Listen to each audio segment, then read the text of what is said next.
Today on the Cristopolis Show, I have the honor of interviewing Maze Overlay, an amazing MC from Phoenix, Arizona. He just released a new album entitled Word. It dropped on Valentine's Day. It's a banger. It was with producer Slang Hugh. We're going to bring him in and talk to him about the new album, but also his impressive discography. He dropped 8 projects in 2024. Let's bring him in and talk about it. What's up, my man? Peace. Maze Overlay, my bro. What a crazy work ethic that you've been unleashing on hip hop, on the hip hop community.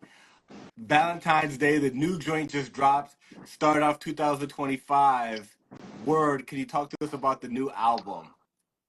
Yeah, man, I appreciate it. And if I'm not mistaken, and I'm not, not to sound anything, not to come off as cocky or anything, but I want to say it was 9 last year.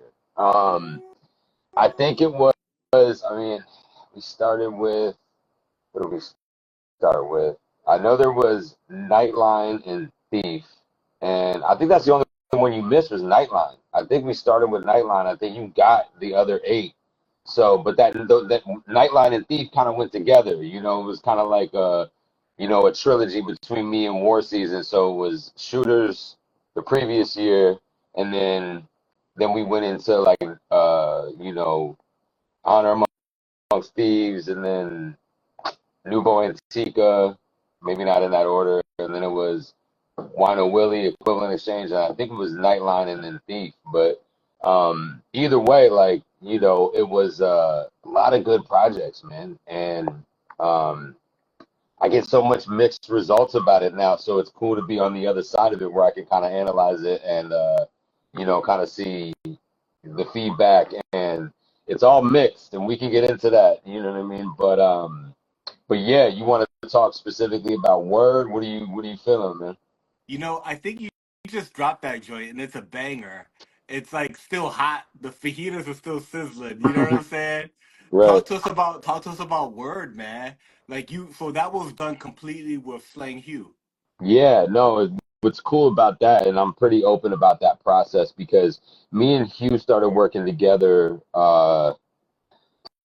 probably in 2021, 22. So we kind of like were bouncing ideas around. We got a couple records done, and that's when I started writing the project. The Word was probably the project that I spent the most amount of time on to not as far as necessarily like writing and execution, but just like post production and arrangement, and we just took our time. And honestly, it was something I wanted to take my time with because I knew that it was kind of special in the sense where it wasn't just like I can't I can't possibly take away from any other project I've done, you know what I mean? But I can say that there was a certain sound to it and a certain like kind of like universal value to it where it wasn't really, we didn't go into this to be conceptual. And honestly, I think that I got the inspiration from Slang Hugh's name because his name is Slang Hugh. So I was like,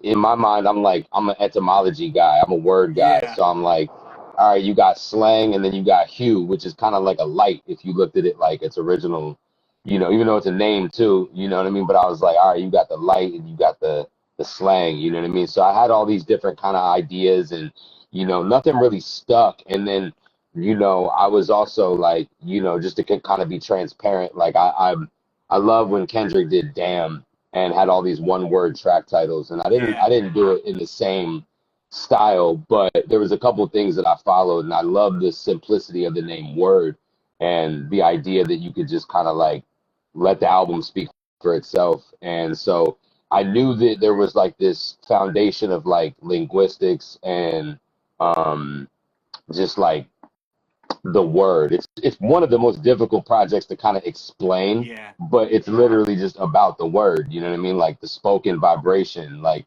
the frequency of it, like the power of just the word, you know what I mean? Like it was very kind of basic, but at the same time, like it gave me the ability to just do a more of like an album style project where I'm not kind of locked into this concept where like, oh, it has to be about this specific thing. Yeah. You know what I mean? Like it was more like, okay, um, I'm gonna use that as the foundation, but I'm also just gonna make like some really good songs where it gave me a little bit more freedom to kind of, you know, just express my artistic vision, man, and be able to kind of do what I wanted to do, especially with the sound. Slang was able to come with some production that wasn't like, I'm gonna try to be as non-insultful as possible. I'm gonna try to be as nice as possible. But I feel like there's just a lot of cookie cutter stuff out there right now where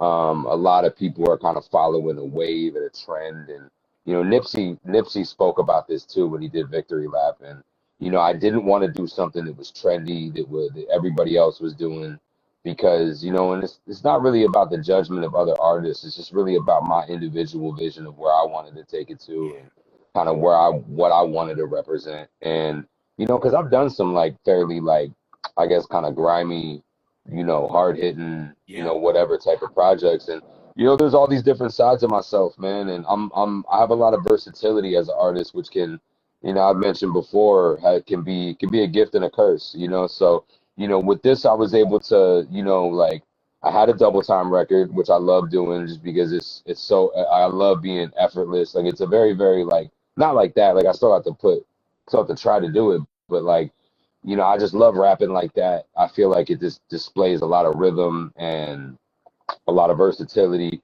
And I was able to do like tracks about like the pain and some of the depression and some of the anxiety and some of the like the darker shit and some of the harder stuff that we go through, but I also do stuff that's a little bit more prolific and more inspirational and conscious, like what I was doing with Jock King. And then I was able to touch on like some cultural stuff, like what I was talking about on Mixed Roots and with Asun and Dan. And then like really Slang came through and really added all the musical and harmony elements to it by bringing in singers and instrumentalists. You had a saxophone player, you had a pianist, he had three different singers on there, and really just brought it to life. I remember when he sent back the rough mixes, when I had kind of sent him my parts and he sent it back, and I was just blown away. I was like, wow, like this is kind of what I was looking to do anyway. You know what I mean? Because it like reminds me of like, I watched his Andre interview, Andre 3000. He was just like, don't focus on what you don't like that other artists are making. Make the music that you want to hear, and that was something that I really resonated with. And sometimes that could be a challenge, because I hold myself to a high standard. That's why I went into um different interviews with like, I'm really only competing with the people that inspired me, because it's not like I don't see talent everywhere. It's just that I hold myself to a standard that I just want to be the greatest possible version of myself as an artist possible. So like, and not to take away from what anybody's doing on the underground or in different circuits and different like niche, you know, pockets of hip hop and music. And it's just that what inspired me and the people that I really love to listen to and that I really look up to, they challenged me to make better music and to, really, really come with like top tier production and arrangement and work with other musicians, especially being close to the West Coast, and being a fan of a lot of the West Coast music. Like, I mean, it's no mystery, it's no secret that the West Coast is a lot more instrument forward, especially starting with someone like Dr. Dre and, even like, Quick and, all these different producers that like, Madlib, and these guys understand music. And the East Coast, I think, was more prominent and dominant with sampling and just creating the art form, whereas the West Coast was, very much into like funk and keyboards and synth and, just a lot of musicians, and I'm not trying to say it's only that, but at the same time, like that's always been like a goal of mine. My father was an instrumentalist, and he's, multi-talented, keyboard, drums, guitar, bass, all sorts of stuff. And coming up watching him play all these instruments, I never Yeah, really because you've got a background like in rock and blues and definitely. live instrumentation. Like growing up, you've got that background. So now to have a record with live instrumentation, that's really dope. Yeah, no, it's a big deal for me. Me and my father actually, we kind of bounced some ideas around, kind of maybe working with each other one day. I know it sounds kind of crazy that we haven't like that, but you Hey, know, I, LeBron and Bronny, I bro. know, right? LeBron and Bronny.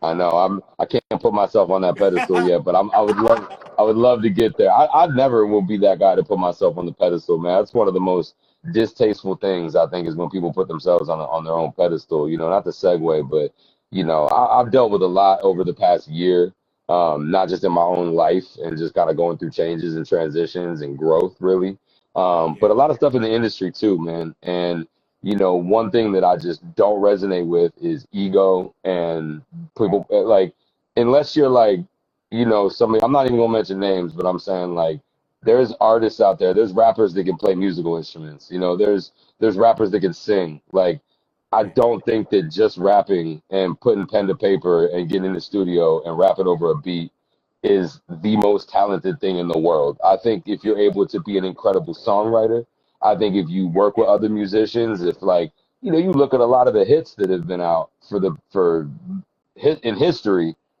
there's sometimes 3, 4 songwriters on there, man, and Oh there's yeah. 3, 4 For musicians and a sure. couple different producers, and there's a lot that goes into it. Yeah. So I think that it's to me it's ego when people just want to be the rapper, the songwriter, the engineer, the arranger, and they want to do the artwork. And Yeah. some people are that talented. You have some freaks out there, but I think a lot of it is just like I like to bring people in that specialize and do Smart. things great on their Yeah. own and let them shine. You know what I mean? Like there's people like like that I work with like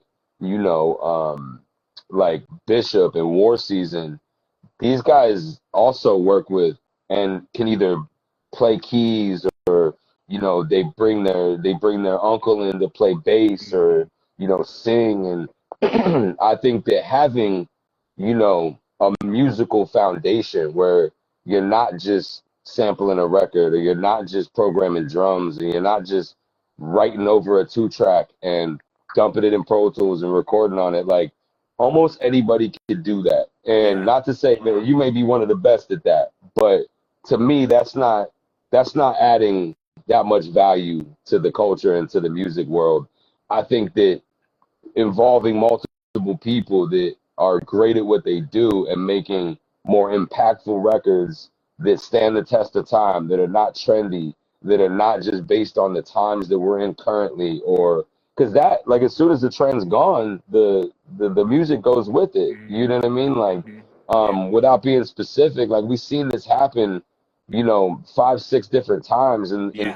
in a 50-year hip hop period of hip hop. And that's something that I don't mind being relevant, and I think there's a beauty to being able to tap into the sound that's hot right now, Hmm. and maybe having some of that incorporated in your project. But I love just the versatility of having, you know, kind of combining all the different eras and all the different sounds and letting it kind of culminate to where I'm at right Yeah. now and just trying to make timeless music, man. And that's something that's going to come in a future project that I'm doing where, and I sampled this clip where it just talks about making stuff that's timeless, man. And, that's kind of my goal. And, with something like Word, I feel like Word will stand the test of time Yeah. because when you hear it, it's not going to be like, oh, this was this wave or you might hear it and be like, damn, this sounds like it could have been 98 or it could have Yeah. been 2010 or it could have been 2025. Like Yeah. it's kind of hard to put that,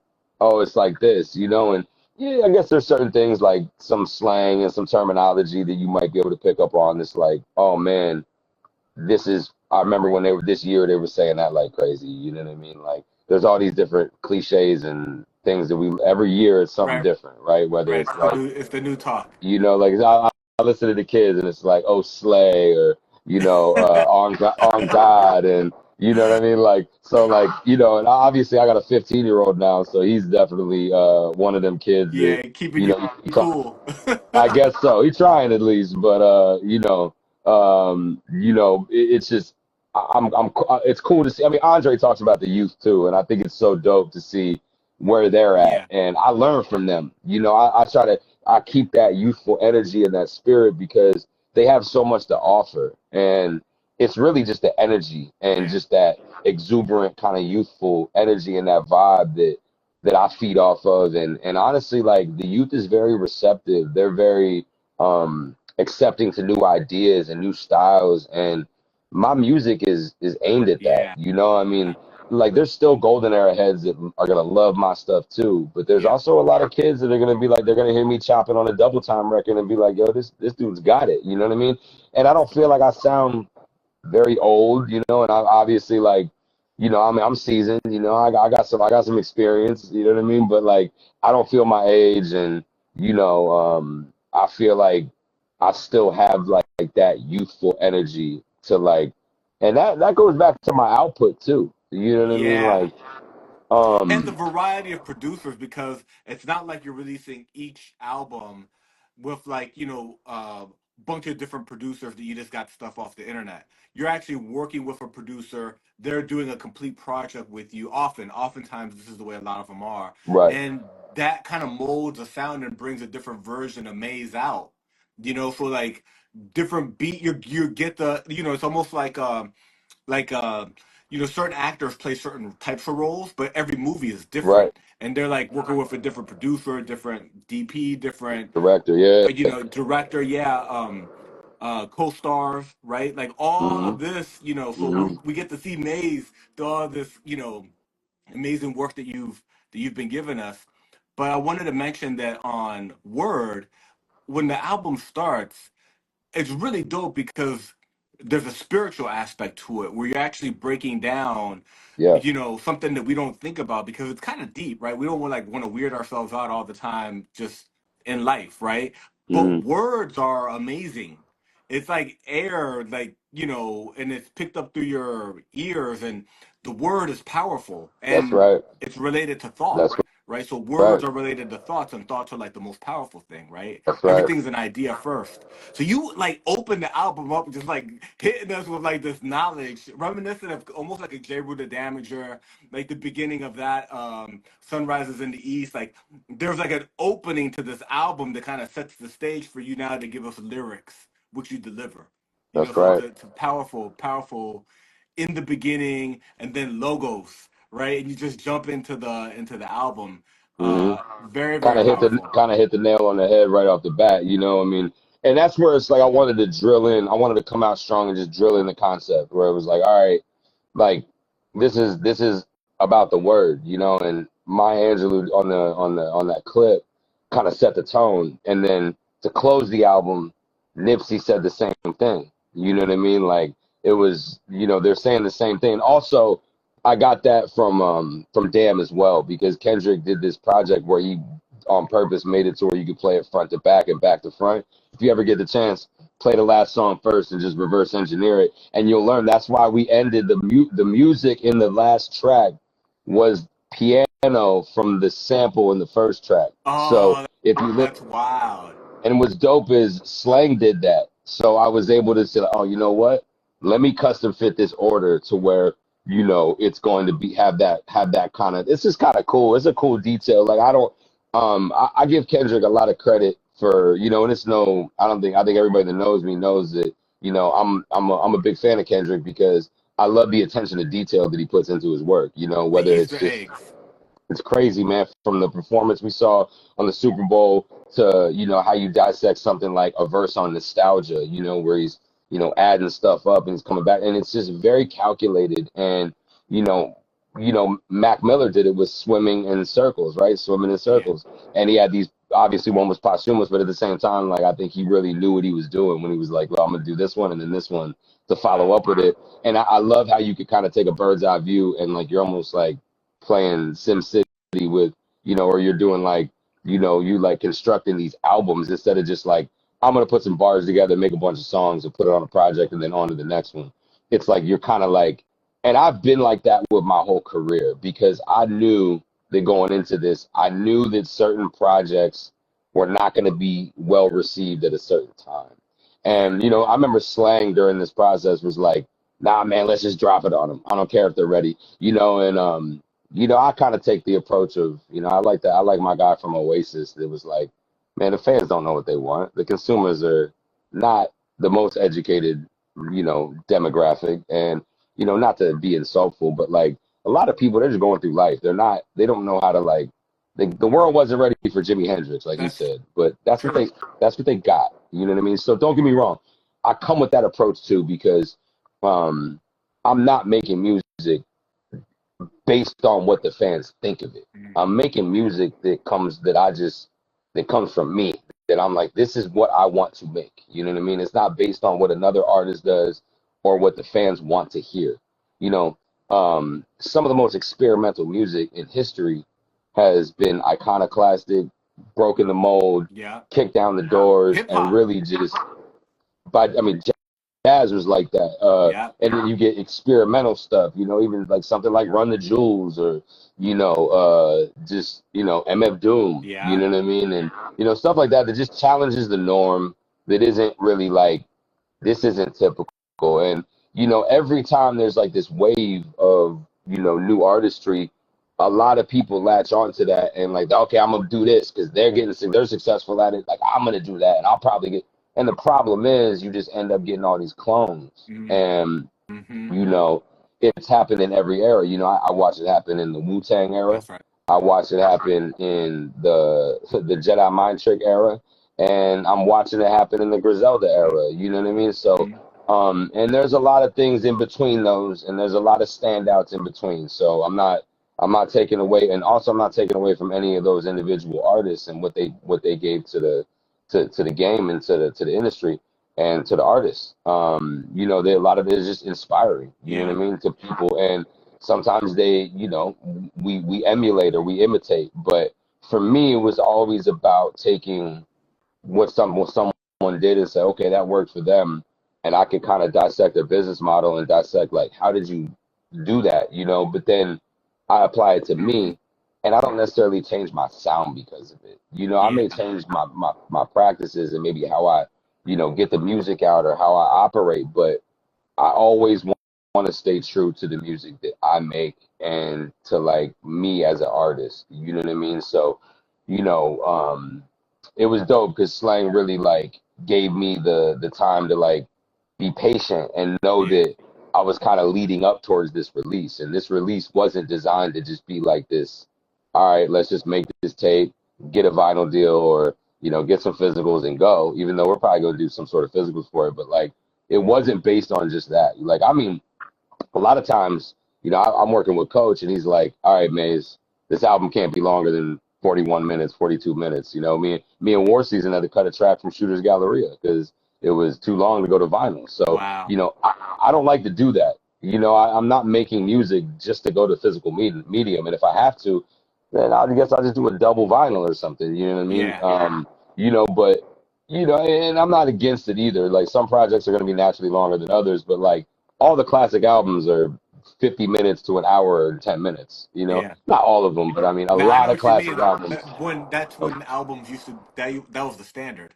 That's So right. now we're closer to like a half hour standard. The standard used to be like more than 40 minutes, less than an hour. That's right. Like in that range was the standard of like an album. You have some of the most beautiful physical merchandise that anybody in this thing of ours is doing. Like really Thank like you. eye to detail. A lot of that is the artist that you work with, but so much of it is you, right? It is you curating, you getting, it's your name on it. At the end of the day, you're going with a vision.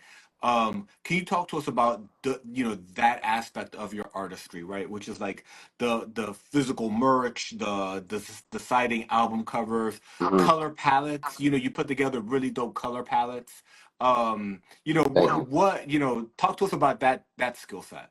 Yeah, I appreciate all that, man. I really do.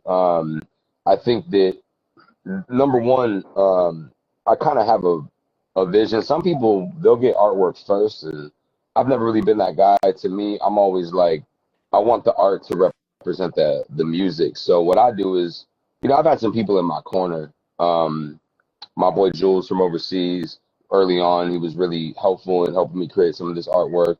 Sometimes I'll work with the producer on their vision. And sometimes I'm just like, hey, if you trust me, like, which a lot of people do now, Yeah. you know what I mean? They're just like, just do you, you know? So, and so when it comes to just album art specifically, I'm also blessed to have, I think, one of the most talented kids ever, which is my boy Luke, and he goes by Illustrate, and like just incredible, talented sketch artist, digital creator. I mean, he's just amazing. So he's been in my corner since, back when I was, doing Vendetta Kings and early on in my career, Mhm. when I was living out in LA, I was kind of like, almost done with this. This is like Yeah. I'm working full time. I'm taking care of my kids, and I'm like, hey man, I appreciate all this artwork you're making. He would just throw random stuff at me. He would just make all these random clips. But that was one of the things that kind of kept me going when I didn't have anything. I didn't have all these albums, these producers, these vinyls. I didn't have anything. I just had like some beats on my computer. I didn't know what direction I was going in. I was kind That's of on some. so crazy because when you look at your catalog, when we just talk about your 2024, right? But you've been grinding like this now for years. You just got your catalog is crazy, and folks don't even know about the Vendetta Kings. I You know what know. I'm saying? That's like this whole other level, this whole other maze rabbit hole. Not that I was ever like not proud of that, but like only till recently have I really spoke about that publicly because I had to have a degree of separation Yeah. between me and Vendetta Kings because all people, I still have people going on my YouTube saying King David, Vendetta Kings, and it's like, or D Valentine or whatever, Yeah. like people, and I appreciate that. They're smart fans. These guys, Yeah. nothing's gonna, no rock is gonna go unturned. No stone gets unturned. Like nothing, you can't hide Yeah. anything, right? Like everything eventually comes to the surface. But, I think that Vendetta Kings also needed to be able to live like on its own and without me constantly being the one that was like, I'm the front man, I'm the one, and after I lost my boy John the Baptist, after we lost Baptist, it was more like, you know, I knew that it would never be the same, and I had to kind of like have a rebirth myself because I knew Yeah. that, I didn't do music for, you know, probably like maybe 5, 6, 7 years. And, when I did a little bit of time, that's when I kind of, revamped the pen. And obviously that's what you'll do when you have time on your hands. And, Yeah. I was able to kind of like, through that experience, I was able to have a rebirth. And it was inspired by a couple pivotal things, but a lot of it was just me self-reflecting and having the Yeah. time to like finally not be caught up in this day to day where I'm like, okay, I want to have this rebirth, and kind of reinvent myself. And that's kind of where like the idea of Maze and Maze Overlay as a name was created in like 2012, but 2011, 2012, and I kind of started introducing it into records. Like you'll find me, there's a couple of Vendetta Kings records where I mentioned Maze Overlay, but and then I kind of went off. I started doing a lot of psychedelics, and kind of having that, you know, that kind of like a spiritual rebirth, and that was kind of the predecessor to like me coming back to like hip hop with like a fresh mind. And like I was smoking DMT. I'm going up to Sedona all the time. I'm changing my diet. I'm cleaning my diet up. I'm meditating, and I'm doing all this research and watching all these documentaries, and really just kind of diving deep. And then Yeah. I was able to like after I kind of had this rebirth, and when I was incarcerated, I came out and was like, all right, now I'm gonna record a lot of this stuff that I wrote, Yeah. and sometimes like, man, I'm gonna drop a project this year. I'm not gonna tell anybody which one it is, and I'll never tell it. But one of them, the whole entire thing was written in prison, and Wow. it was recorded years ago, but you would never be able to tell just because of how versatile my tone is, and how I'm able to go in these different pockets. And I've kind of had the sound that I had since like 2020, but Yeah. like I was recording in 2007, 2000, the very end of 17, 18, when I got out. I did all these projects. I got all my favorite Alchemist beats, recorded over them. I did this real trip. I did a couple real trippy albums. I recorded the last Vendetta Kings album, and me and Ghost, and we like, I was kind of just, that was kind of like my experimental phase of like, Yeah. okay, this is May's overlay and this whole kind of connoisseur. Like I knew that, you know what I mean? And at that time I was sitting on the Rock Marcy, track that I had. And, I was like, I got to do something with this, So, I kind of used that as a little inspiration to be like, all right, I really got to come with it on this track. And I really want to kind of, revamp myself. Yeah. So I started to really put in the work. But Luke, going back to the art, sorry to segue there, but so when I was in LA, I moved from Phoenix to LA. As soon as I got off parole, I was like, peace, I'm out. I'm going to LA. I was like, I'm retiring from Phoenix, which I've tried to do a few times, but I always find myself back in the Valley. You go listen to Valley Fever on Eternal Summer, and it's like it rings true. But I'm out in LA for a couple years, and that's when me and Luke really connected, and he just starts sending me all this artwork, man. And I'm confused about what I'm putting out, but I'm like, hey, I'm gonna do this single. Hey, I'm gonna do this single, and he's like, all right, cool. Here's the artwork for it, and I'm like, this is dope because I never really got to work with an artist that was at his talent level, and I could just kind of give him direction, and he would go. He's not like a lot of these guys in this lane or whatever that just have this one style and that's what they do. Yeah. Luke can do anything, and he's done, Equivalent Exchange. He did majority of the Sadu Gold. He did Border Kids. He did Sugar's Galleria. He did Enzo, and I'm probably forgetting something, but he's just done so much artwork for me.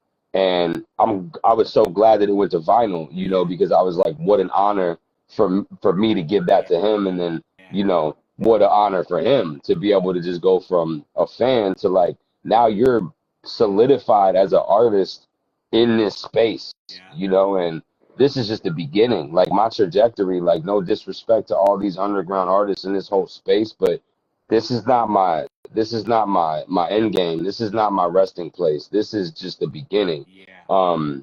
This is where you cut your teeth. This is where you introduce, and then you see what you resonate with, and then you kind of pick, oh, you know what? I want to take it here. These are the artists I really like. These are the people I kind of like resonate with. This is where I want to take it. That's why I always kind of mention people like, JID and Mick Jenkins and,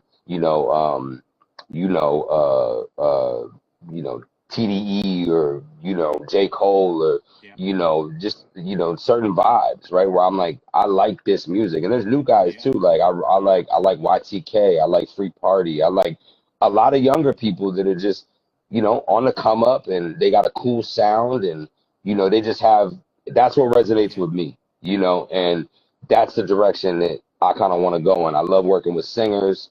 My boy Docs always listens to Billy Woods, really been getting into Billy Woods lately. And, just stuff like that that's different. That just, has its own little market. And, I'm trying to create my own little thing. Not little thing. I'm trying to create my own thing in general where, people will be like, oh, this guy Maze, he's got his own sound. He kind of created his own little wave. Yeah. And, if I could I think the greatest compliment to you as an artist is when other people try to sound like you. Yeah. You know what I mean? So like, I can't wait till I got clones out there that are like, oh man, like my main inspiration was this guy. Like it may never happen, but it may be a thing where people are like, and also some of my favorite artistry is like Andre 3000. And the reason being is because I can't replicate it. I think it's so hard to replicate where I'm like, how could you possibly emulate and imitate this? It's one of a kind, just absolutely, just its own thing. You know what I mean? But, with the art, man, let me also touch on the fact that I'm not involved. I am involved, but I am not the only person involved in the physical rollouts. That's a lot of it is Coach, because Coach loves that department. And as I try to let him be I want him to be as autonomous as possible because he loves to do it and he has such attention to detail when it comes to what he wants the OBI to be, and Maze, we should do this and we should do this and this, and so I basically just go in and get the front and back cover, and then once I pass it to him with the audio, he's like, yeah, we got to do this, this, and this. We got to make the CD like this. We got to ask them to do the vinyl like this. Here's the variants. that's kind of his That's department, and dope. he has a color palette to work with. That's such a special talent. 100%. And then of course he handles the business side too, where he's like, okay, we're gonna like he had Fat Beats distributed through his label, God Mode Records, and like he's like, that's what we're doing for Word. And and then we ended up on, 3 of the bigger Apple playlists for hip hop, and I was like, dope. And that's him using his resources, his connections. Some projects it's not always like that, like with Loretta, he was very autonomous, with like he's multi-talented. He can do artwork. He can create OBIs. He can, he does the production. Loretta named the album. Medium Raw he was like, what do you think of this? And I was like, yeah, that's dope. We were throwing around all these Bourdain terms, so every project is different. We're like War Season, he names the project, names every song on the album, and does the entire he does the arrangement. This is the order it has to be in. And then I'm just like, I'll just fill in the gaps, And to me, a lot of artists. It's a cool thing as the artist too, to like listen to it, like how he took your parts and put it together. It is because here's the thing, like I didn't really have a choice, to be honest with you. It was his way or the highway, bro. And that's also that's also the privilege that someone gets because they've shown and proved themselves. Yeah, at a certain level. At a music, and he comes from my era. He's probably got a year or two on me, and he comes from the golden era in LA. He's lived that life. He was really outside. Yeah. He was really involved with these cats. A lot of artists, and a lot of musicians, and graffiti writers. Legends, really. And he understands music. I mean, this guy is like, he'll be drinking a coffee, talking to me about some famous synth player that's like the GOAT, and I'll be like, man, I don't even know who you're talking about. He knows like who made the sound that this one guy had. Bro, that's like tell the me guy that what year it was made in, right. The machine he made it on, right. And where that current machine is located right now. You know what I mean? And how much it is, and he's just got that, and like Bishop understands, notes and keys and. And I'm sure there's a ton of producers out there like that, but there's also a ton of producers that don't know anything and still make some dope shit. Right. Don't get me wrong. They can make a loop. Right, but I'm not necessarily but I'm not necessarily going to let you arrange and conceptualize my entire project. So, and it also takes a lot of the weight off of my shoulders because I'm like, cool, I put a lot of time into arrangement and executive production. Like, I don't really need to sit here and have my name on every project. Like, I'm the executive producer of the century. A lot of people love the credit. I'm not doing this for pat on backs. I'm doing this to say, like, I care about the art being well received. And that's why, like, the arrangement needs to be there. The production needs to be there. The concept or the ideas need to be there. The artwork needs to be there. And then on the business side, Coach steps in and basically is like, look, here's how we're going to roll out. Here's how we're attacking this project. It depends on the producer, what their trajectory, what their current status is. It depends on how long the project is. It depends on the artwork on it. Like, some projects, they're this real animated cartoon style art, which I try to stay away from, even though one of the dopest looking vinyls was that Equivalent Exchange. Just Crate loved the purple and the green, and loved that. It's to me, I loved for people to see like my eyes and actually like look at me, and like you look at Jay-Z covers and it's like he's always on the cover. Kendrick covers, he's always on the cover. You know what I mean? And I feel like there's just something about seeing the artist just in a different light. They're always incorporated in it, and but also you look at AT Aliens, one of my favorite albums of all time, and obviously anybody could see that I drew inspiration from AZ Aliens when I was doing Equivalent Exchange. You know what I mean? Like, so it's like, to me, anybody could just be like, oh, that's like, I'm biting them. But to me, I paid homage and I did it in my own way. And I'm proud of that, because without these artists that have been so instrumental in my growth and in my, learning knowledge of self and learning hip hop and rhyming and word structure and, having this lexicon and having this wordplay and this, without that, I wouldn't be who I am. So like, who am I to say, oh, this is just me? Nah, man, I'm a combination of every artist that inspired me and every artist that gave me goosebumps and made Yeah, me want to just be like, oh shit, like this is crazy. I want to do something like this. And I'm also a combination of all the people that believed in me when I didn't believe in myself, man. yeah, And my artist Luke is one of those people. Um, Coach is one of those people. My producers have been there. War Caesar's been there for me. Bishop's been there for me. All my dogs, like my homie Bird, my homie Pena, my boy Ghost, my family, a lot of times has been, hey, just keep going, and you got this, and don't give up on your talent. Like you have what it takes, and without them, man, I'd have been toast a long time ago. So yeah. there's a lot of gratitude that comes from that, and the art has really been like a huge part of it for me, and Yeah, I'm just blessed to have someone in my life that was able to really help me execute my vision on a visual arts level and really, really convey that and have it match the music. And, that's dope. sometimes I just take a photo, send it to them, do this, this, this. And other times it's like, because that started with just a great photo. Word was just like me, cinematic, uh, me, Sin, New Vegas. And I had a couple of AZ boys with me. We went all out we were in New York. We went out to North Jersey, out towards where they filmed The Sopranos and shit. Yeah, And there was like this old church, and I was like, "This is dope," And they kind of scouted the location, and then we just popped out and took some photos, and that was the one. It just had that emotion that I wanted to yeah, capture. It was like stoic, but still like like confident, and you know, Sin is just super talented dude, but also great yeah, energy. And it's easy to work with people like that. When you're comfortable and you're kind of in that space where I could just be me. And just took my shirt off and just stood out there and just got those photos. And then I shot him over to Luke and was just like, "Yo, here's my idea. Let's put the words in there." And Luke comes back and just nails it first or second try. And sometimes that's it so takes good. 30 edits. Sometimes I'm making it work. But other times he just gets it, You man. got So it. the art's been a big part of this The process. original photo, was that in New Vegas? No, that was cinematic. Cinematic, Sin, like he goes SIN, like cinematic, but Yeah, he's like him and Vegas are super tight. And you've seen, if you go to Cinematic's page, he kind of has like I don't want to say 8 millimeter, but it's like got these little, he's got like the photo kind of like raw photo details on the side of the photos.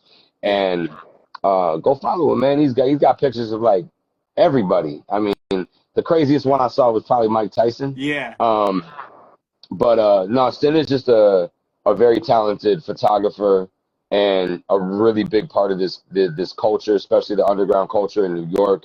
And he's been there documenting this with Vegas.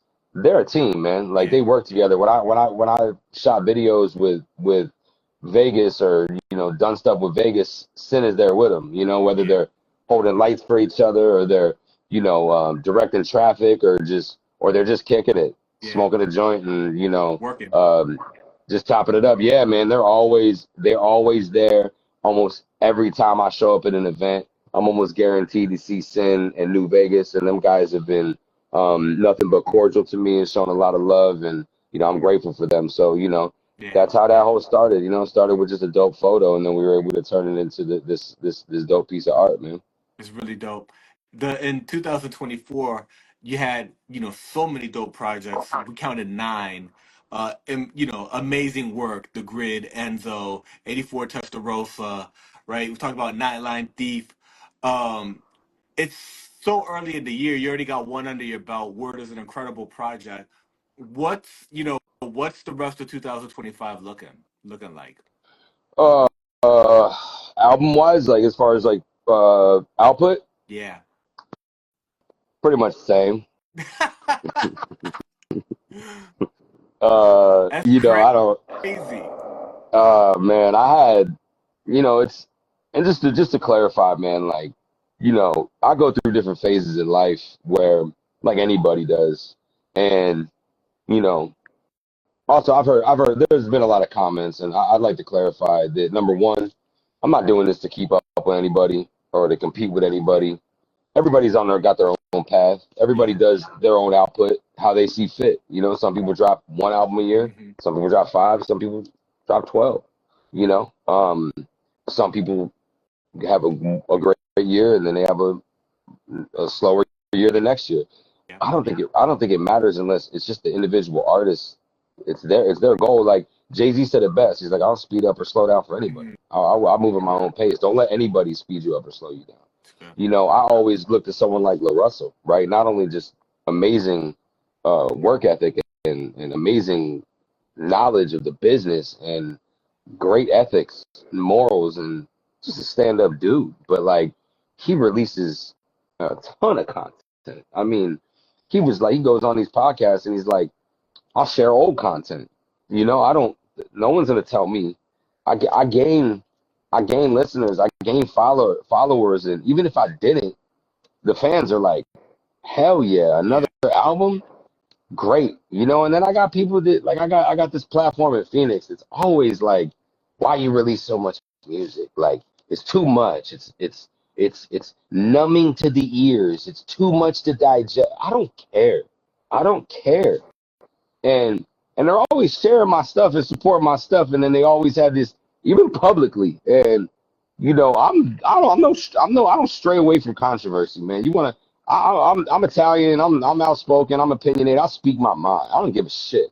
You know, I do it respectfully, and Right.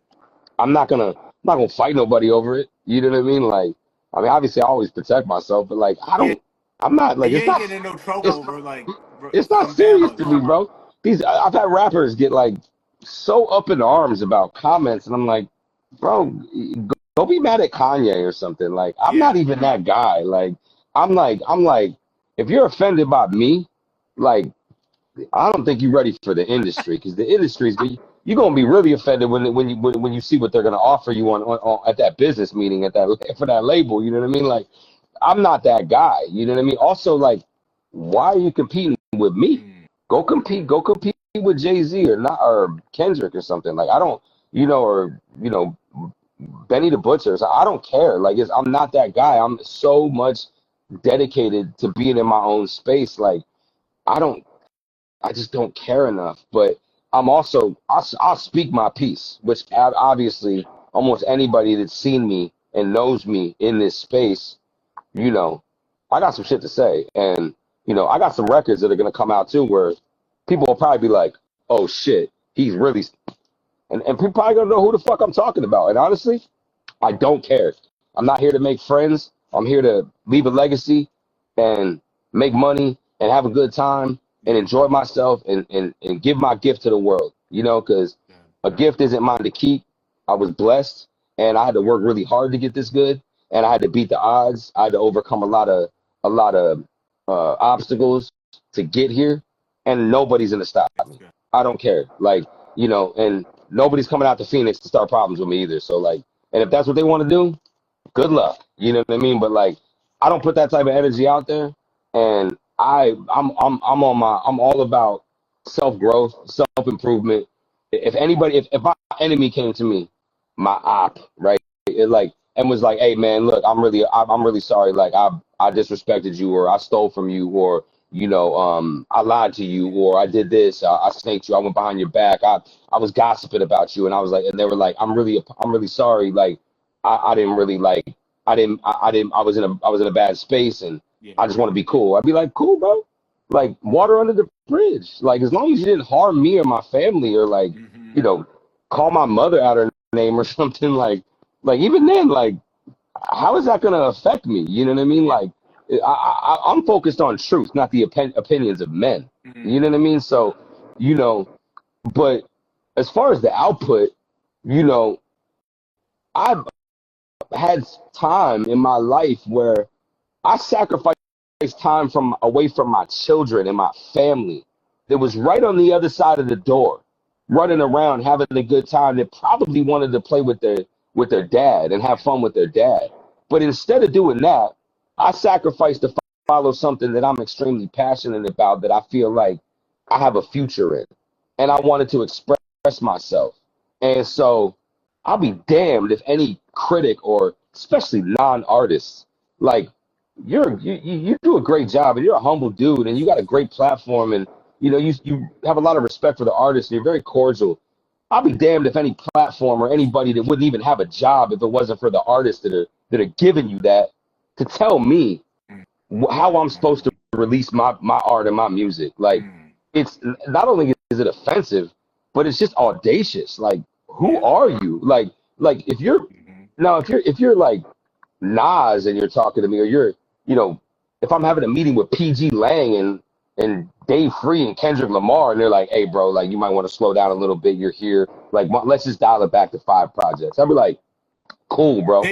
Cool. You can give me advice. You can give me advice because they've done it and they have some ground to stand on. I'm not taking advice from a random platform or a fan or another artist on how I should release my music. Me and Coach had a plan from the beginning, and the plan was to evolve and to grow and to elevate from the space we're currently in and to make progress. And he was like, Maze, I need you to do this, this, and this. And I was like, look, I love making this music anyway. Sometimes I've pushed myself harder than other times where I'm like, there's been times where I've knocked out a project in 3 weeks. There's been projects where it took me 3 years. So, you know, but because I always have something in the pipeline, it's just like business. It's like real estate. It's like any business model you take. You gotta build a pipeline. You can't just like, oh, I'm gonna do an album here. A few months later, I'll do an album. Because as soon as you do the album, great. Now you gotta get the stems, mix it, engineer it, arrange it, get the artwork, get the rollout ready. Where's it going? It's a process, man. So, you know, it's for me, I was like, all right, I have all these producers that are like wanting to work. And I was like, all right, I'm gonna take on a lot of work. And it's a lot. I still have a lot. And I'm yet like I only have a few projects. I feel bad, but I have a few projects that I kind of like not scrapped, but I just was like, it's not the right time for this right now. And it just didn't work. You know, I've had people hit me up like, what's up with that verse I gave you for this song?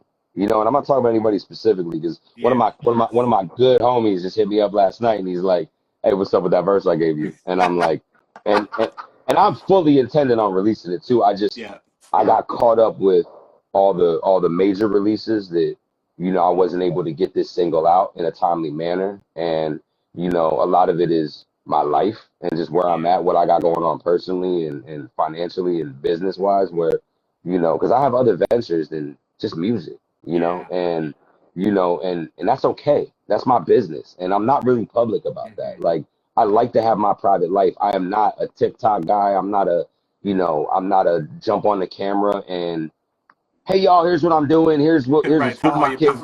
I don't want no one know where my kids go to school and what their names are. And, you know, I enjoy my private life, man. And, you know, not just to keep them safe, but just, I like to do my own thing. So, you know what I mean? So, you know, with that being said, like, you know, I'm just really focused on putting the music out at the right time. Luckily, I was able to make a lot of music within a certain window. And what you're seeing now, mainly what I do is I'm just going in there, doing some mixing, doing some arranging, getting some artwork done.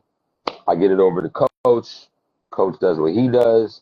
And, you know, he's either shopping it around or he's figuring out if we want to do something on our own, or, you know, who we want to get it to, whose hands we want to put it in, whether it's a distro or physicals or whatever.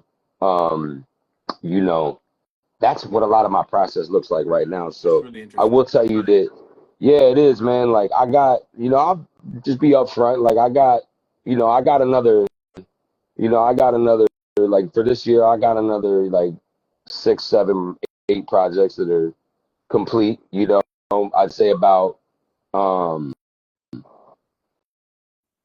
3 of them have completed artwork, you know, so, but, you know, I've spoke about some of these projects in the past. You know, I got something in the works with Rob De Niro. I got something in the works with Benji Socrates. I got something in the works with Al Smith.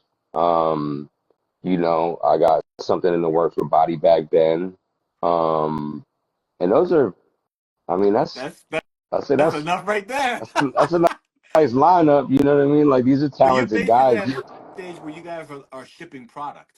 Like you've got stuff and now you clean it up, you put it together, you get the last little punch out, and you ship product. And you've got like a schedule and you're just rolling stuff When out. you say ship product, you mean like we're ready to deliver it to the people. Yeah, like essentially you've got finished projects that go through like a final punch out where you like, listen to it, maybe you do some final ideas, Hmm. get the artwork right, Hmm. figure out a rollout, figure out, Hmm. physical merchandise, and then you just are pushing product because you got so many in the clip. So you make new stuff, but that's just getting into the clip. You've got stuff that you're just I mean, and there's always gonna be like there might be an addition, yeah. right? Where I'm like, all right, I've had this project recorded for a year, but I got this like sometimes I'll just need a hook on something. So like I needed a hook on this Benji project, and I just was like, man, I've now I have a good amount of singers, which is dope. I'm blessed, and I finally have some more options. But because I love working with singers, man. I just love that vibe. I love having that dynamic range and that just that harmony and that type of music on there. But this kid came through the studio maybe like a month ago, and I was just like, hey, like you want to check out this track? So I put on this track that I have for the Benji album, and that was all I needed to complete it. And he killed it, and that was like cool. Now I got that last element. It might just be me hitting up Swab or to get some cuts. It might be like we like me and Body Bag Ben. We're like, yo, we got to get all these features locked in. Like we selected who we wanted to put on this project, and Ben is like, man, this guy knows everybody, and him being Yeah, in yeah. LA and Body Bag Ben is tapped in, and he's just been Absolutely. real. He's been one of the most solid people that I've worked with, and almost everybody has been, other than a few names that I'm gonna leave unmentioned, Yeah. like, just because they don't even deserve it, and I won't let them taint what I got, all the good that I got Yeah. going on. But man, I've worked with like, you know, so many talented producers that have just been super cordial and Yeah. just good human beings. And me and Ben just immediately was like, we was locked in, and we both family men, and we both like super respectful, and just he's just man, it's been like just a walk in the park, That's and dope. he trusted my vision, he let me conceptualize, he let me arrange, he let me write, and then he's just like, you know what? I got the features. So who do you want to get on here? So we going down the line and going down the list, and he's like, I got this. Let me put it. I'll put it together. Just give me the stems. I'm gonna start mixing it, and then I'll get everything done. So I'm like, cool. So now the project's done on my end, but now we got to go in and work around the timeline of the artist, right? So let's say we could say, hey, we want to get this project out then or this date, and then we might say, oh well, this person's not available and they overseas, they on tour, they're not available to get the verse done. So okay, cool. So we'll either wait on them or we'll decide to move forward without them or get someone different. Like there's always that, I mean, there's always that option. But Yeah. I'm at the point where like, especially with his project, like he had certain features in mind, so I've made these records for specific Yeah. people. You know what I mean? Which is really Yeah. cool because I don't like to just be like, here's a beat, Here's a throw, verse, right? Here's a throw a random random verse. verse. Yeah, like some of these features, I'm just like, take three talented people and they're just rapping about Lamborghini doors or some shit. Like me and Right. War Season always use that term where it's like a lot of these rappers, man, they have track titles and the song is about nothing about that. And the feature verse is the same, where it's like if I have a feature, I'm trying to make a song with you. I'm trying to Yeah. like actually give you something to go off of. Like when I did Mixed Roots with Dan and Asun, they both rapped about exactly what I rapped about. And they rapped about, I mean, in their own way. Yep. And but they used the title of the song, and even the hook was like Lizeth, amazing work because that's Dan's girl, and not his girl, but that's his artist, one of his artists that he works with, and he was like, here's the song, and everybody worked together. 4 different artists worked together, 5 if you include Slang, and then I just kind of stepped in and I added that little clip. Slang added the intro, That's crazy. so it made the beat. So it's like you have 5 people working together to create one song, and that's a collaboration, That's nuts. and it's not just the ego flex. It's a let's make the best art we can, Yeah. So that's kind of how I approach that. But as far as like, just what I got planned, like, I mean, um, I do have like, I was able to get a feature verse for one of my favorite artists, and I'm putting it on this project with another Phoenix producer, and he's still a little, he's on the come up, but he's extremely talented, and it's gonna make some waves, man. And it's probably my favorite project that I've done so far. That And says a lot. it does say a lot. And because for a while I mean, I'll tell you, like, and Slang gonna hit me up like, what you mean? But like for What a you while, talking about? for a while, Word was that Yeah, one, and yeah, it comes and goes. Like as I make new projects, I'm like, oh wow, like this one really. If it wasn't for the singers and the musicians, man, like, it wouldn't have been the same. And that's yeah. why Slang Hugh, like, hats off to him, because he really like really came through and just He produced impressed. an album in every sense of the word, producing. Absolutely, absolutely. And not everybody has the patience and the the ability to pull that off. Yeah, And he's got some good people in his corner. And shout out to Toronto and Gold Era and everybody you know this making waves. And A Sun's always been in my corner, and Lord Juco, and everybody that's a part of that project, man. Like, yeah. I'm grateful for it. So the singers and Mel Flower, we're gonna be doing some more work in the future. She was on Moving On, and that's one of my favorite records. And my favorite records are going to be the singing records, Yeah. man, just because I was like, this is kind of what I always wanted to do. Outkast did it, Pac did it, Nas did it, Nipsey did it, like, and some people do it on their own, like JID's got some dope singing voice, Big Crit can harmonize, like, Mm-hmm. I love that aspect of hip hop, because I feel like hip hop and R&B, or just singing in general, are like cousins, Yeah, or yeah. brother and sister, like. I love that dynamics. You know Mm-hmm. what I mean? Like, there was a time when it was just nothing but cuts and DJs, and that was a dope era. But, and I love having both. I'll put a little bit of everything on there. Yeah. But I'm definitely straying away from like the traditional hip hop blueprint, and trying to be a little bit more like just elevated, and kind of work towards just being a musician, Yeah. where I'm That's like, good. I'm more of a vocalist, but my music, I want to just be in more of like a music genre, like more of a universal genre. Like when I look at early Mac Miller, it was just hip hop. Yeah. Just respect and rest in peace. That was one of the greatest right there. But I really think that towards the end of his career, when you get to like, the Divine Feminine and Swimming, which I think Swimming is a Yeah, it's a classic at really this point. dope album. He gets more musical and he's doing his own production. He's incorporating a lot more musicality, instrumentation. Exactly. Yeah. Exactly. And So you could hear him expanding. Well, before he passed away, he would do these live streams, right? Where he was like producing live and like would, he was so good at rhyming that he could rap right there, right? But he'd mhm. he'd be producing. He'd be producing real time. And some of it's loops and beats, but a lot of it's not. It's like riffs and really cool instruments to make bass lines and synths, and he was doing all of that. You hear it in Swimming. And then when they dropped Circles after he passed, it was like you could tell that what he was working on was like a lot of like guitar stuff, keyboard stuff. Like, Yeah, he had some singers on there, and it was just music, that's man. good. And you could put it in a genre. You could still say it was hip hop, Yeah, because that's how. But hip hop is like, you got everything from that type of stuff to, you know, boom bap right. The backpack stuff, gutter.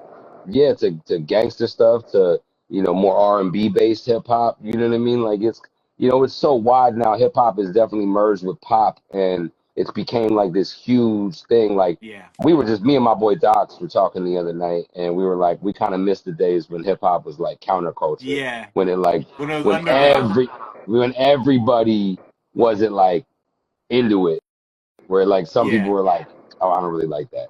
Nowadays, like everybody listens to hip hop on some form. You know what I mean? Like, not that's right. everybody, but a lot of people. It's so like the norm, and you know, we came into it when it was kind of a hard sport to get It into. was When not crazy that Ice everybody Cube was loved on the it. radio.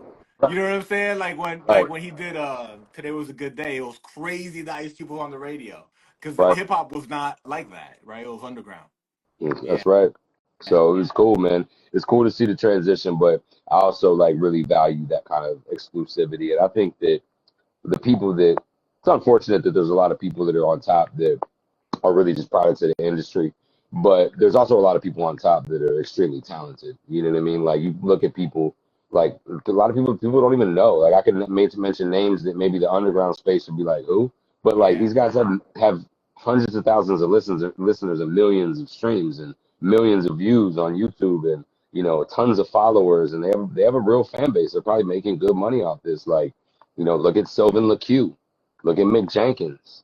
Like there's just a good amount of artists that are just super talented that don't necessarily may not be on a major label. They may not be in the spotlight, you know what I mean? But super talented, and yeah. that's a testament of their skill and their faith and their drive and their desire to win, That's real, and bro. really get their music to the world, man. So I'm trying to be in those I conversations. like that. I think that where my mindset at is right now is really good. You got me in a definitely a good space. I'm healthy right now, and I'm really focused right now on just being that best version of That's myself. dope, I'm bro. spending a lot of time in the gym and eating real clean and doing a lot of business and you know it's cool. Like I'm really grateful to kind of be in the space I'm in now, and I'm letting that bleed into the music as well, where there's a lot of motivation in there and a lot of inspiration in there, and that's my goal, man. I don't That's want to good, bring bro. people down. I don't want people to just. I want people to be able to like. My boy Yasanova hit me up after he listened to Word, and he was like, "Bro." He's like, "Bro, like this, Death Confessions." He was like, "Man, I felt that. Like, some of the shit I went through, I felt that." And it's cool because I was telling him, I was like, I like the fact that someone could go through a totally different situation, but Yeah, just the energy and what I put into it and the emotion, it's like you resonate with it because how I put it out there isn't so specific to the situation. It's like being in love, bro. Like, yeah, being in love, like, it's not just the other person. It's the feeling itself of being in love. yeah, You know what I mean? Like everybody, all these different people can like you could be in love and then 10 years later you in love with somebody else. You know what I mean? It's still the same feeling of being in yeah, love. You know what I yeah. mean? That's Like interesting. you know what I mean? So like we all go through struggles, we all go through dark times, we all go through hard times and we and struggles and I think that music for me, the music I love the most was the music that could hit me in my soul and really feel it in my being and be like, damn, like, Yeah, there's records that have brought tears to my eyes. You know what I mean? There's records absolutely. that have helped me through, you know, hard times. Like I got this one beat from Yasanova and he was talking about listening to music just for, just to listen to it. And I was like, man, I got like one of your beats, like that beat I got off you. I was like, I've listened to this beat in so many different stages of my life. Like, so I just thought I haven't even rapped on it, but I probably listened to it like 70 times. You know what I mean? Yeah, Like sometimes just on, it's on been repeat. with you on this journey of life that you always knew you were gonna get to that record, but it hasn't been Yeah, that man. moment yet. Yeah, man. That's dope. So it's a I want to blessing, make sure man. that folks, who are jumping in at different points in time, Sure. know that we're talking largely about the new album Word by Maze Overlay, produced by Slang Hugh, available on digital streaming platforms. It was released on Valentine's Day. As we start the wrap, I know that there was some conversation about doing physical copies of Word. Can you talk to us about that part? Yeah, I mean, we always, the vinyl's great, and the market is dope. I think it's slowed down a little bit since, you know, a lot of these companies are just pressing up anything and everything, and you know, some people kind of gel with it, some people didn't. But I still think there's a demand there, and I work closely, like hands on with some of the record shops in the Valley here in Arizona and in Phoenix rather. That there's a demand there, That's man. dope. Pardon me. And, It looks and like Coach says that it's dropping on Friday, so it looks like you got vinyl dropping on I don't Friday. think That's really dope. it's vinyl. I think it's just tapes and CDs, Oh, but I dope. could be mistaken. Once again, like I let coaches really just I know if he does it, you know that's what it was supposed to be. You know what I mean? So, like, it's kind of crazy because most people are like, a lot of artists are just like, nah, I gotta know, I gotta look. There's a reason why he's the manager and I'm the Oh artist. yeah. You know what I mean? So, I let him do what he does best, and you know, not everybody's like that. Some people got to be. I think the ego gets involved, and they got to be so hands on, and so a lot of people just get in their own way, man. Absolutely. You know, No, he has a special talent for that. Yeah, he just said tapes and CDs in the right here in the chat. And uh, Maze, if we start to wrap up, any shout outs that you want to give out to folks? yeah, man. I want to shout out, on a music level. I want to shout out Coach. I want to shout out all like the artists that I've been working with, a lot of the producers. There's always the same people come to mind, man. War Season Bishop, Yeah. my boy Oddfather, Body Bag Ben. I've been building a lot with him over the past year, and my boy Benji Socrates, and I got a lot of people in my corner that I'm grateful for. And honestly, like right now, like shout out my kid's mom for holding down the kids. Shout out everybody that didn't believe in me and gave up on me when I needed them most, Yeah. because that's what gave me fuel to become this best version of myself. Shout out my boy Rich Wonders, who gave me an opportunity in this real estate thing, and they gave me an opportunity to make a ton of money. And So, it's you don't really hear that, and I don't think anybody expects that, but like you know um shout out my mom and my dad and my sister, you know what I yeah. mean? Like, people that believed in me when it was, and sometimes they gave me tough love too. You know what I mean? Sometimes they turned me away when I needed them, but that also inspired me to, get it on my own and really, really have that growth that I needed. So, on a musical level, I do want to take the time to shout out like my Phoenix guys, because my boy Unorthodox, I think he's next in line. Um, and I say that with confidence. I think talent wise, I think he's right there with me. And this guy is incredible. And he's younger, but he's got it. He's got that it factor. And he's out here really putting on for the Valley. He's doing his own shows. He's pressing his own shit. He's got his own merch. Extremely talented, um, driven, and he got his whole team, Rare Air. They're collective. They're all based in Phoenix. They're kind of a melting pot of cats that are from, transplants, just like I was at one point, Yeah. coming from Maryland and settling in Phoenix. Like, Salute, Arnhem, as a producer, Raw, Hefe, just a lot of really dope, talented dudes that have also just shown me a lot of love. And, I've been spending a lot of time with that collective. So, there's definitely going to be some Rare Air, Maze Overlay, um, uh, you know, camaraderie and affiliation, because, and I'm real careful with that because I am a soloist, man. But, when I see people that are really on that wave and they're pushing, like it's inspiring. So, shout out to what Docs is doing. And, he's dabbled in this lane a little bit, but he's doing his own thing. And that's what I respect about him more than anything. He don't really care about what's cool or what's in or who's popping or Hmm. who's in what circle. He don't give a shit. He's like, look, man, we're Arizona cats, and and I made that abundantly clear too, man. Like, I'm not doing this to get big in New York, even though I love New York, or Yeah. LA. I have a lot of listeners, but I'm not from New York or LA. I'm from Phoenix, man. Yeah. We're Arizona boys, and we do it different, and we got our own sound, and we got a lot of talent out here. And yeah, they got some guys running around, repping the Valley that is meh. They got some guys doing platforms and that have different, things going on that are eh. But you also have a ton of talented dudes that are absolutely getting after it on an independent level. And, shout out iLotus. He's iLotus, one of the most talented dudes that I've ran into out here. There's a bunch, man, and I could go down the list. shout out my dog Mason Graves, you know what I mean? Like,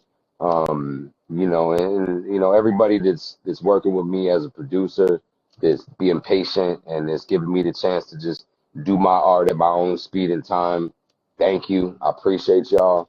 And, shout out to all them platforms that keep hating and keep trying to be gatekeepers, because just like what Alchemist was talking about on that interview, man, like that shit is lame, and their day's coming. So good luck with that, because you ain't gonna stop the sunshine, dog. Like we was born to do this, and we're gonna keep shining and keep spreading love, and keep putting on for the valley, and you gonna get. And I'm not gonna slow down. At least not this year.